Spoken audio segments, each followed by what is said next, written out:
Yo, what's going on, friends and family? My name is Skylent, and today I reached Masters. So I just kind of wanted to tell you about that. It's like, hey guys, I finally did it. I said I was at this, matchmaking rating appropriately, my appropriate actual level, even though I'm not technically. But no, now I am technically Masters. So yeah, guys, I'm pretty good. I'm top percentage, yes. Actually, sadly though, I didn't get it through playing Hanzo. Every time I tried to pick, literally every single game I tried to pick Hanzo, my team flipped shit and just started trolling and freaking out. And so I would say, okay guys, okay, calm down. Okay, let's not have a Sombra, Bastion, Genji, all DPS from their team. So how about I'll play support or something, or a tank. I'll play Reinhardt, and then yeah, from there everyone kind of calmed down. Like, okay. So we could always use Reinhardt. Yes. The thing is about Overwatch is it's a team game and it's a character-based game. So your team compositions are pretty important, and how you play them and utilize them in the specific ways with their very intricate little mechanics that interact with all the other intricate little mechanics throughout the game. That's all very important. It's all very important. And the thing is though, is that since you're playing solo queue, or I did, and I'm assuming you guys are, sometimes you won't really be able to play to the fullest because somebody's going to hold you back. How can I explain this better? So let's say that I wanted to play Widowmaker, which I didn't get to really do too much this season. You can't really play her to the fullest if you don't have a proper front line that is aggressing onto the enemy, giving you space, giving you that freedom to actually get those headshots, line up those shots, and reposition and stuff like that. If you don't have that, if you don't have them, people that are constantly applying pressure, then you just simply can't play Widowmaker. You probably need to go play a character that can help add pressure so that the rest of the team as a whole can then do some stuff. That's all I gotta say pretty much, for like a little tip for people to climb, because that's what I did for this season.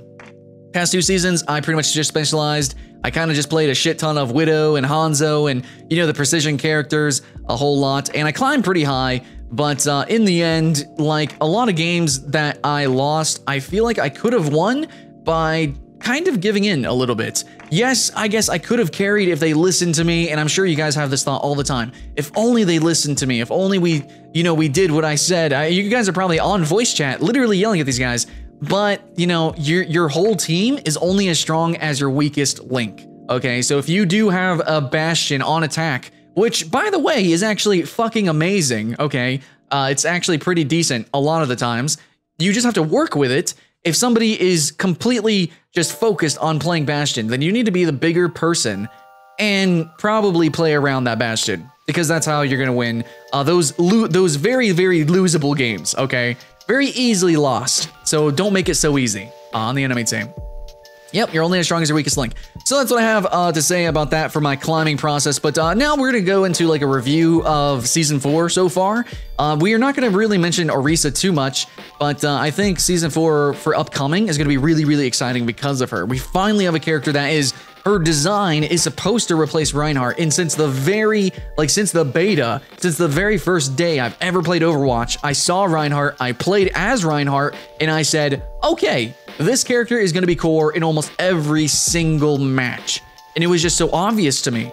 And that's kind of what happened. Now, there's some very rare instances where that doesn't happen, but, a lot of the time, you're going to see a Reinhardt. Finally, though, we're getting some more shields into the game that can replace him, but that's kind of also a problem with this kind of sort of.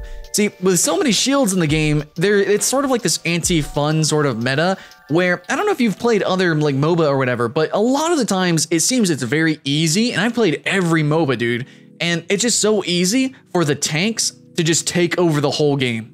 They take over the game, they take over the meta, they take over team fights, they take over early game. Like, it's just so easy for tanks. Generally, actually, I think it's just easy to play tanks. A lot of the times, they're not precision characters. A lot of the times, they're very forgiving because they have huge health bars, and they're always needed. You always need a tank, too.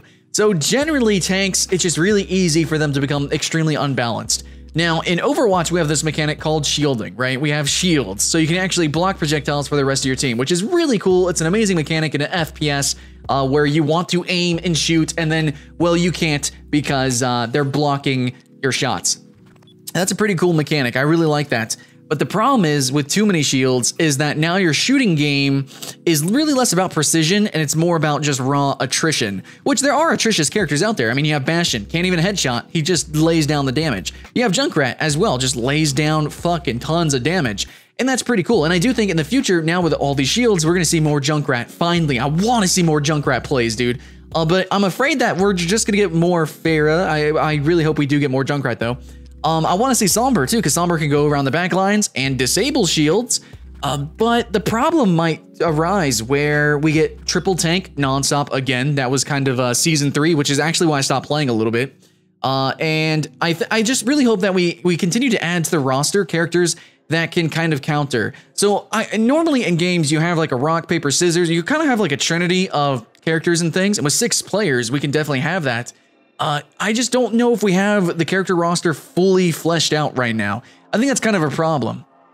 Every time we add a character to the game, it just sort of either breaks the game or they're just completely not used at all. So we have Anna that was added to the game, which completely broke Reinhardt, or even other tanks, and even Reaper and stuff who could shred tanks, which is really good, kind of, except it just became like 3 tanks, Anna and a Reaper and it's a Lucio, and I don't know. It got kind of weird for that meta, but this season actually has been pretty good.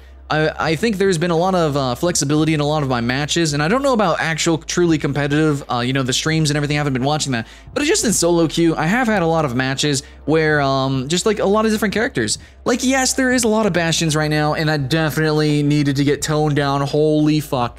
But I think it's pretty good. It's probably going to be really good when Orisa comes out. I think the meta right now, though, is it's fine. It's fine. It's just not as good as it could be. Like, we need way more Sombras. We need way more Torbjorns.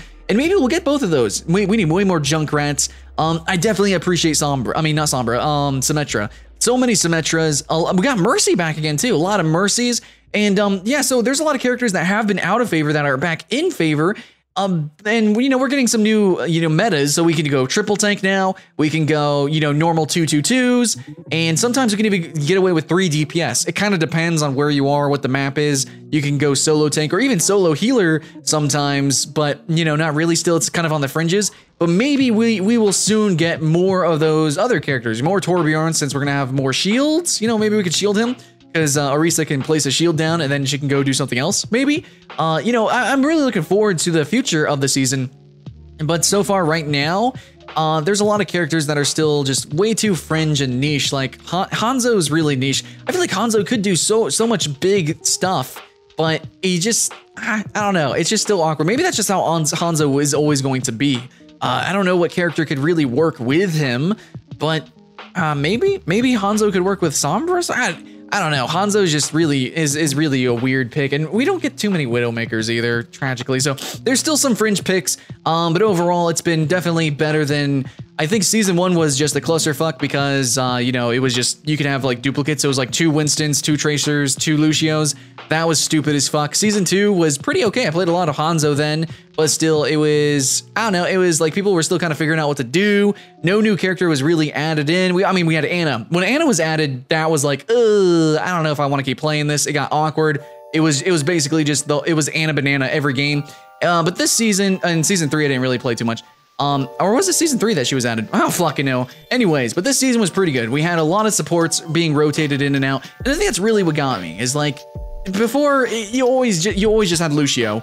And then you was like, you know, Lucio and maybe Zenyatta, maybe, I don't know. But now we have a lot of supports, and the damages though, you know, we're kind of mixing in some damages and defense, and now we, like, a lot of people are playing Mei as secondary tank. And I don't know, basically all that I can say is that having more characters being viable in this game is really important to me, because I feel like Overwatch, more than most shooters, is actually not too mechanically intensive. It's really focused. It's not an arena shooter, obviously. It's extremely focused on its characters and its different character compositions, right? The game mode's super bland. The maps are very straightforward, and all these different characters are special and unique, and they interact with everyone, you know, in unique ways. And it's a lot of fun, but we need more of that. You know, we need more of these characters. We just need more characters added to the game, period. Blizzard, in my opinion, has been releasing characters too slowly. We definitely need more than just a single character per season. It is too slow. We need to hasten up the pace here, and we need to be a little bit more experimental with some characters as well. I think Sombra is a really cool concept. And even if she doesn't get picked too much, you know, she's kind of a cool idea. We just need more character, you know, we need more than just that one character that 1% of players actually play per season. You know what I'm saying? And then that would be really, really exciting. So, so far it's been cool. It's been cool, but I have higher hopes. You know, I have higher expectations for Blizzard. So yeah, I had fun and I played a nice wealth of characters, but I want to play way, way more, and I want to have more varied experience in my matches. You know, I mean, I guess I have played this many matches, hundreds and hundreds of hours, man. Played in Overwatch. It does get a little bit stagnant, even though it has been a little bit more refreshing than before. But since, you know, actually in saying that, and I want to say this, you know, in finals here at the end of the video, I will say that it seems like the game is getting better as time goes on. They're adding new characters. They're all good characters. And, but it's just a little too slow. It's a little too slow compared to some competitors. Yeah, so anyways, thanks for watching, guys. My name is Skylent. I got to Masters, woo! And so far, Season 4 has been pretty cool, and I think it's gonna get a lot better as long as, you know, we're kind of, let's get fucking Doomfist, okay? I'm ready for the Doomfist. Let me know your comments below, guys, what you guys think, especially compared to Paladins, which releases a character like, what, like every 3 weeks? Let me know, guys! See you guys later.